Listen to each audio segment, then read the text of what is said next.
Hey guys, welcome back to Gardens and Grace. For those of you that don't know me yet, my name is Tasha. And today, although it is really hot outside, I am out here to do a project. I have literally put this project off for almost as long as I can stand it. And it's toward the evening. I tried to wait today for it to cool off a little bit. Today is actually July 4th. And so obviously we're in the hot part of the year, but I wanted to come outside and reset a garden bed that just needs some tender love and care and needs some attention. So I'm going to be weeding and top dressing this area. I have a lot of volunteer plants growing. I'm going to turn the camera around in a second. I'm going to show you the area that I'm talking about, but I have a lot of volunteer plants growing in this area. It used to be my compost pile, and after moving my compost pile, I just had a lot of seeds that started germinating and coming up and beginning to grow. So I've left a lot of those plants here and just kind of let them grow without a lot of maintenance. And I decided, you know what, if I'm gonna allow this space to be, then I need to set it up and weed it for sure, because it's looking a hot mess. And also fill in some of the gaps. It's valuable growing space, so I might as well utilize it. So I'm gonna be doing that today. Like I said, today is July 4th, so you guys will see this video a little bit later, but happy Independence Day anyway. And yeah, I'm gonna turn the camera around, I'm gonna show you this space, and then I'm gonna show you what we're gonna do. Like I said, we're gonna be pulling weeds, we're gonna be adding I have some in-ground garden soil here with fertilizer in it. I'm gonna be adding some bean seeds in to fill in the gaps, just pulling weeds and setting this space up so that it's valuable growing space and something we can utilize. But we'll see how far we can get today. Hopefully we can get the whole thing done. If not, then I'll be back out here probably tomorrow evening after work. But yeah, let me go ahead and turn the camera around and I'm gonna show you what we're working with. Guys, so here's the space. Like I said, you'll see a lot of grass here. I have some rhubarb planted back there. I have a pile in the very back there. You'll see I have a pile of cardboard. I'm gonna add some coffee grounds to that cardboard, wet it, and see if we can't get it to break down a little bit faster so that it'll be compost. I have my compost piles over here. They're a whole mess right now. Things are growing in them. This is lazy composting. Again, I said this before, but we're definitely gonna walk through how I compost in a later video. I'm not gonna say it's the best way, but it's definitely the laziest way. Anyway, so in this space right now, I have some type of, I honestly don't know if this is a squash or a cucumber. I believe it's let's find out. Oh, so this looks to be, I believe it might actually be, yeah, I'm pretty sure it's a cucumber, some type of cucumber. I don't know what kind yet. I haven't gotten any fruit off of it yet, but we're gonna let this thing go. I have some rhubarb back there. I have kind of just some random volunteers throughout. This was a potato plant, definitely getting blight, dying back. There's probably potatoes under there though, so that's good. I got some random tomatoes, no idea what kind. Like I said, this used to be my compost pile, so there's just random things growing here. I did try to plant some winter squash seeds, but I actually don't see, I believe this is another cucumber. I think so, I think it's a cucumber, yeah. I don't know what kind, but I did plant some winter squash seeds out here. I don't actually see any of those coming up. This might be some type of melon, maybe. Either way, we're gonna leave the volunteer plants in this space. I'm gonna pull out some of the weeds. We're gonna top dress it, and we're gonna add some bean seeds, just because you can never have enough bush green beans. So we're gonna add some bush beans out here as well, in the bare spots, and we're just gonna let this be a growing space. So I got a lot of tools at my disposal, guys, when it comes to weeding, but I will tell you, especially when you have plants growing that you want to maintain and want to keep, the best option is going to be using your hands. So we're going to start with that. We're going to see where we can get and just kind of start weeding this space, because like I said, it's it's just really overgrown and it's becoming unsightly. And I'm going to start there at the very least, weeding it. Throughout the summer, it can be really hard when it gets really hot like this and you're in July. It can be really hard to maintain the will to grow food. It can be really hard to think, man, I've got to go outside and weed a garden bed and it's 90 degrees, right? You kind of start to lose your will and you kind of start to think, well, I can go to the grocery store and I can buy food for cheaper, for fairly cheap, at the grocery store. I can buy food fairly cheap at the grocery store compared to the labor and the intensity at which in which it takes to grow food in my backyard. You can kind of start to lose that desire to want to be outside, like I said, when it's really, really, really hot. And so to that I would say, growing food is worth it. Maintaining a garden is worth it. Yes, at times it's work. It's going to be work. Fireworks are starting, but at times it's going to be work. And at times it's going to feel like, man, I just don't have the will to do this. It's okay to take breaks. You don't have to do everything all at once. But here's the other thing. If we change our mindset, if we look at gardening as more than just growing food, if we find joy in the process of gardening, I don't always find joy in weeding, but I find joy in growing food in my own backyard space. I find joy just in the process of stewarding the earth. I find joy in, learning how things grow and growing new things, doing fun things, experimenting in my garden. Whatever it takes to change your mindset from this is just work to this is something fun. This is something I enjoy doing. And maybe you don't enjoy every part of it all the time, but overall, if there's a joy in growing food, if there's a joy in gardening, you're going to be a whole lot more likely to want to be outside doing the work when it's hot, when your body physically doesn't want to be out there because it's hot. So the other thing is, you don't have to do everything all at once. Sometimes I can be of this mindset. I don't know about you guys, but I can be of this mindset. I can think, okay, I've got all these things on my to-do list that I need to do, these things that I need to get accomplished, right? And I can start thinking, oh man, okay, here's my checklist, here's my to-do list. Let me get all this stuff done in a short amount of time as possible. And I get that mindset, right? Like I said, I have that mindset. But really, truly, that mindset being so consumed with checking things off the to-do list doesn't leave a lot of room for joy. It actually creates a lot of stress. So if we can change our mindset and we can think, you know what, I got these things on my to-do list that I need to get done, but I'm going to enjoy the process. I'm going to find beauty in the process of doing those tasks. I'm going to find joy in it. And if we look at it instead of just like the destination, but the joy of the journey, it's just a whole lot better mindset to find joy in the journey versus being obsessed with a destination, right? And I think that's also true of life. So often we set goals for ourselves, we set tasks, we stay really busy. And what we'll wind up finding, if you talk to someone who's lived a long life, one of the things that most older people will tell you is, if you ask them, what they would have done differently, they would say, enjoy the moments. And I just think there's so much wisdom in that. And there's so much just truth to be found in that. Enjoy the moments. If we're just always obsessed with getting to the end, getting the tasks done, getting to the destination, we're going to miss life, because life happens all along the way. It's a journey. It's not just the destination. So, my very philosophical take on today. I find that being out in the garden gives me time to reflect. Slows me down from my busyness. Even though I can think of gardening sometimes as another chore or another task, or I can start to become overwhelmed by the amount of stuff that I need to do in my garden, once I get out here and once I start putting my hands in the soil and start whatever task it is that's at hand,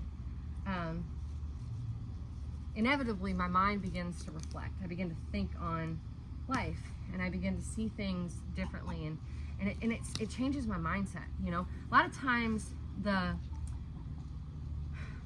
process of getting out to my garden and doing a chore, doing a task, or doing something like this, my mindset may not be in the right place before I come out. You know, I may be in that place of, man, I got all these things to do, and starting to feel anxious or stressed or whatever the case may be.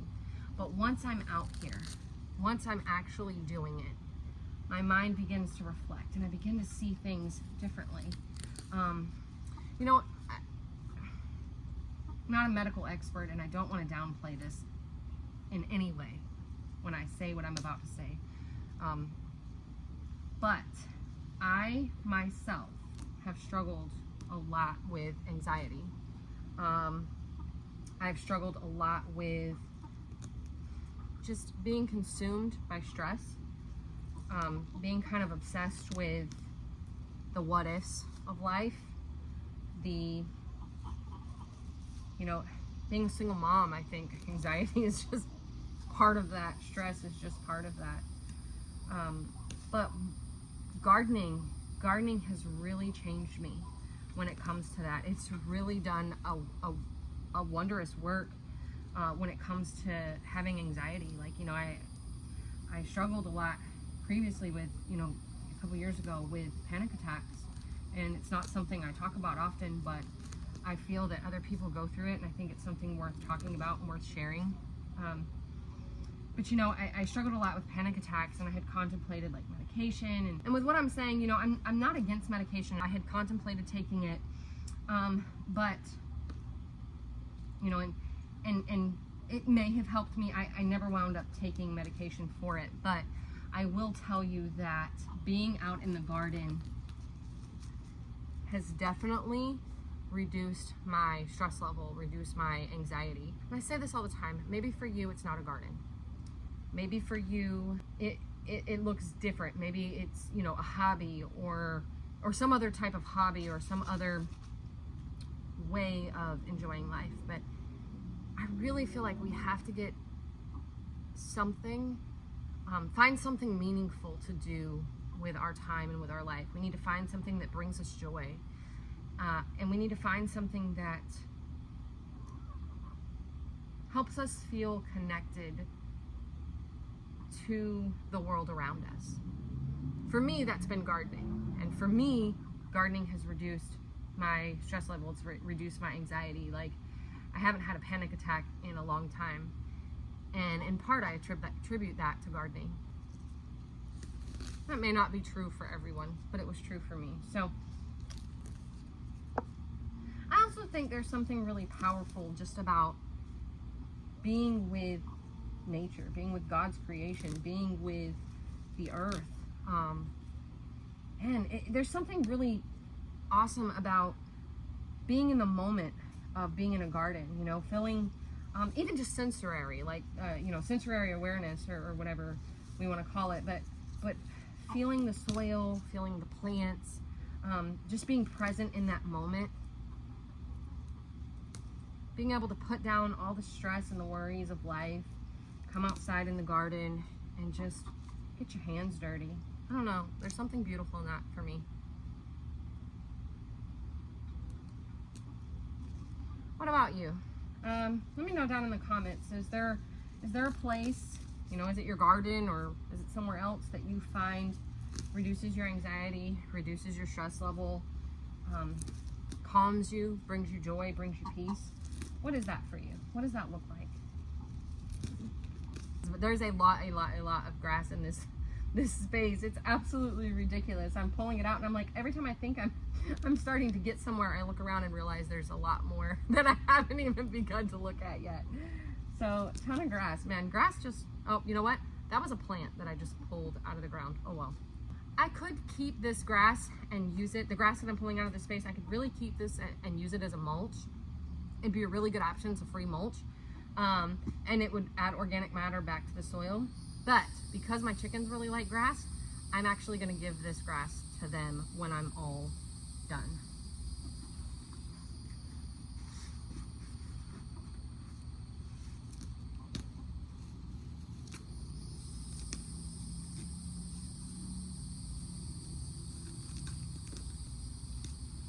You know, it can kind of seem mundane, right?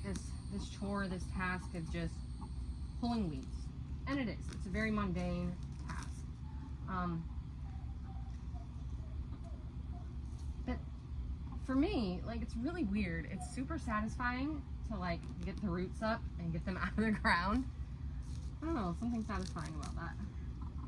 So as I'm out here pulling weeds, I've been thinking a lot about this space and what I'm going to do with it ultimately. And I think I'm going to try to make this like a annual vegetable growing space. Use it as a bed.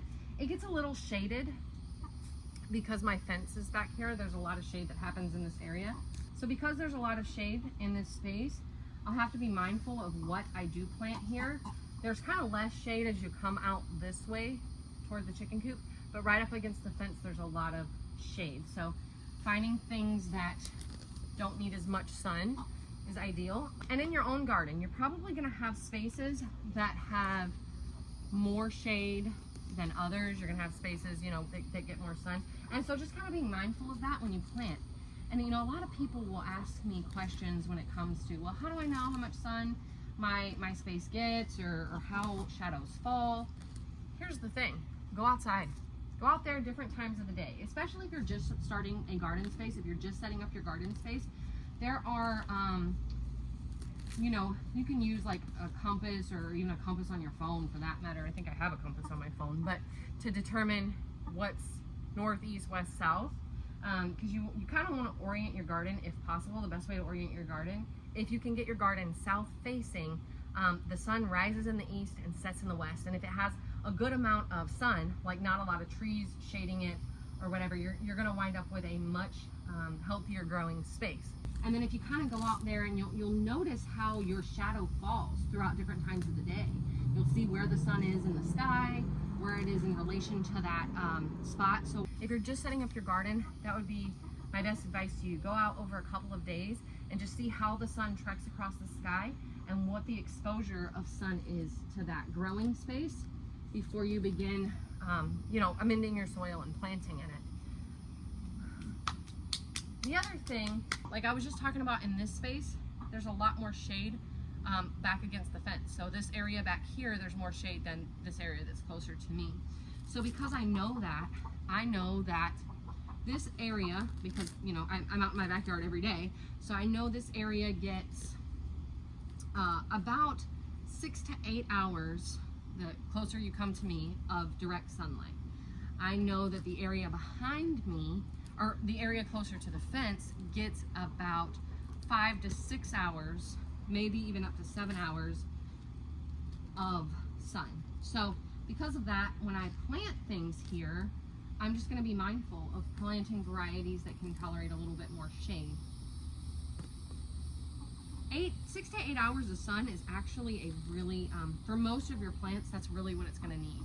Now, I could plant something like lettuce in that shadier spot, and during the summer, you know, have less chance of it bolting, although in my area it's probably still going to bolt just because like in July it's almost 100 degrees. It's ridiculous.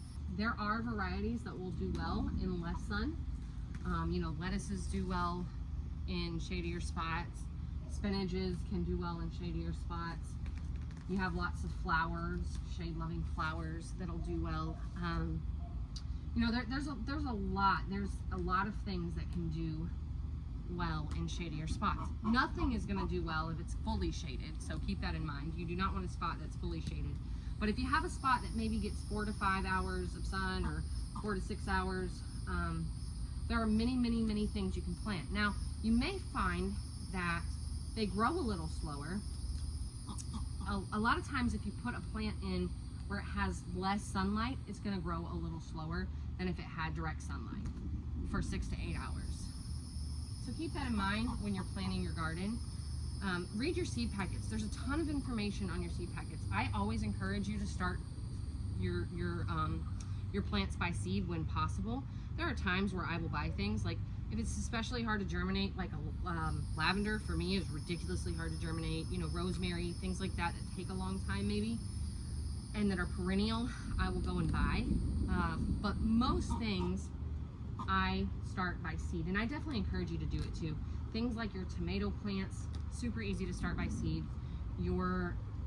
Any of your cucumbers, your squashes, your beans, all of that, you might as well start it by seed. Your lettuce is something you can harvest in 30 days, you know, so there's really no point in buying it from a transplant. Now, if you have something like an indeterminate tomato, right, and you have a short growing season, or you didn't get a jump on your growing season, it may be beneficial to buy that stuff, you know, something like a tomato that takes a long time to reach maturity from your big box stores or from a nursery. But generally speaking, I mean, you can set up a simple grow system in your house.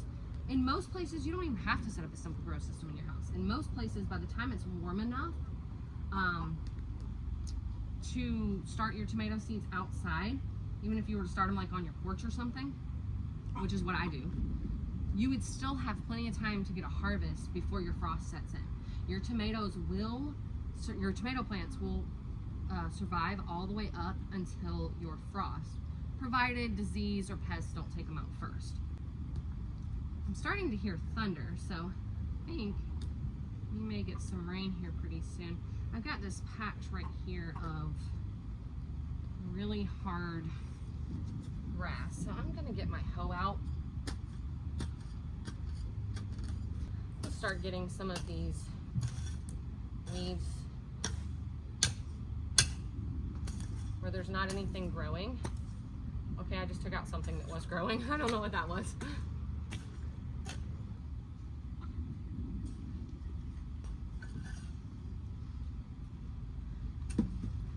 Trying to move quickly because I hear that thunder rolling in, and I definitely don't want to be caught out here in a storm. But I would really like to get the soil added in today and plant some beans if I can.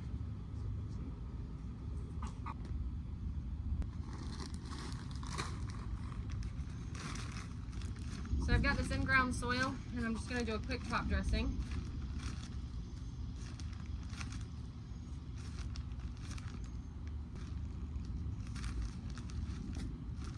I'm going to come back and mulch this space just so that I don't have to deal with as much of the grass and the weeds. I'm going to leave some of that grass right there. I'm going to take this big pile of grass that I have over here and go feed that to my chickens in a minute.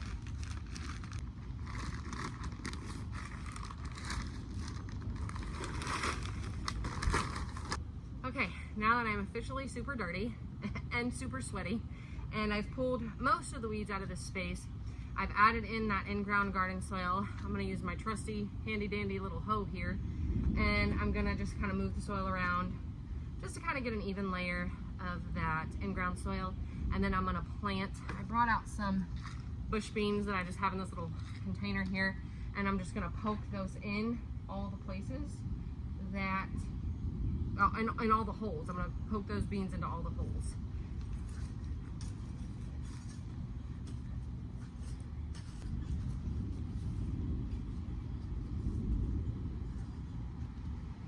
And it's definitely gonna rain. Okay, plant some beans. It is really starting to rain.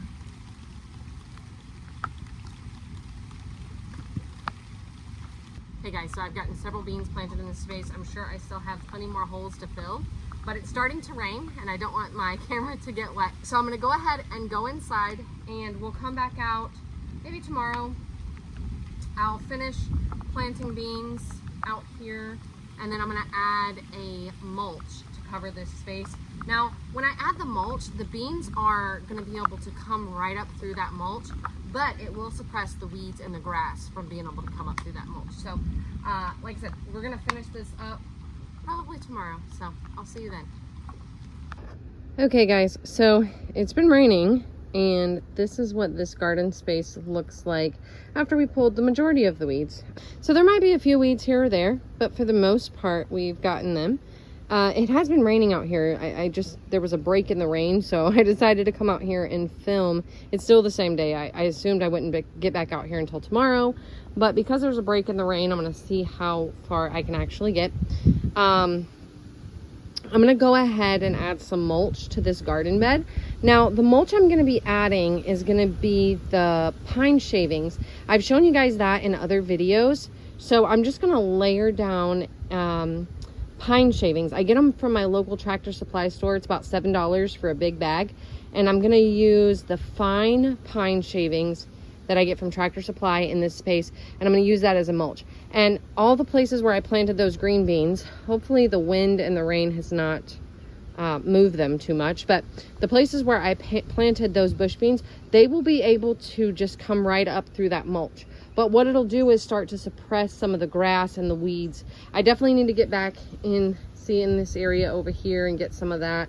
I need to get, there's a few more weeds I want to grab. So we'll see how far I get. I'm going to try to just grab the rest of those little weeds, a couple little spots here and there, and then I'm going to add that mulch in, and I'll show you what it looks like once I have that mulch laid down. Okay guys, so here is this space. I've added the pine shavings to it, mulched it in really good. This is where I planted the beans, at the front of this bed here. And like I said, the beans will have no problem pushing up through this mulch. I didn't mulch it super heavy. As you'll notice, you'll see some spots where you can actually see the dirt. That's okay. I did that on purpose because I want to allow the beans to come up, and I also have some other things I might come and plant out here. So I'm gonna add a thicker layer of mulch later on, but this space we're gonna call done for the meantime, and we're just gonna, like I said, wait till those beans come up. I'll come out here like in another week or so and add another layer of mulch. But for now, this is what we have. All right, guys, so that's it for me. I'm gonna go ahead and go inside. It's time for me to get all cleaned up. I am a mess, but thank you guys so much for hanging out in my garden with me today. May your garden be filled with grace, and may you be abundantly blessed. We'll see you next time. Bye.